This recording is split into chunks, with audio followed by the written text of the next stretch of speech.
किसान भाइयों, गंदम को काश्त करने का जो सबसे अहम मरहला है वो है ज़मीन की तैयारी और बीज का इंतखाब। तो ज़मीन की तैयारी में आम तौर पे जो नॉर्मल ज़मीनें हैं उनके लिए हम एक रोटावेटर या डिस्क का इस्तेमाल करते हैं और उसके बाद हम उसके ऊपर हम सिफारिश यही होती है, हम कहते यही हैं कि जो माहिरीन हैं कि आप लाइनों में काश्त करें, यानी ड्रिल से काश्त करें, जिससे और ड्रिल भी दो तरह की है। एक तो यह कि सिर्फ वो जो बीज है वो लगाती है।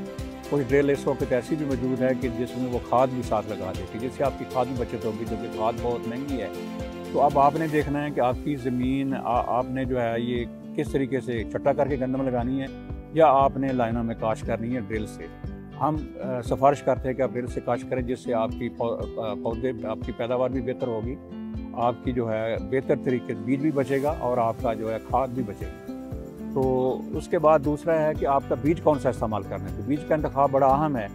तो आप कोशिश करें कि जो बीज है ये मंजूर शुदा बीज सर्टिफाइड सीड यूज़ करें, क्योंकि सर्टिफाइड सीड जो होता है ये प्री बेसिक या बेसिक सीड से तैयार किया जाता है और ये बहुत तवानास बीज होता है और इससे पौधे जो हैं तो जर्मिनेशन उसकी बेहतर होती है। दूसरा ये है कि ये एक नए बीज होते हैं और इनमें बीमारी का भी हमला कम होता है। तो हमारी आपसे यही सिफारिश होगी कि आप जो है एक सर्टिफाइड सीड, और अगर आपने घर का बीज इस्तेमाल करनी है तो उसको आप साफ़ करें, साफ सुथरा करें और उसमें जो एक कमज़ोर बीज है उसको अलहदा कर दें और सेहत और तंदुरुस्त बीज इस्तेमाल करें।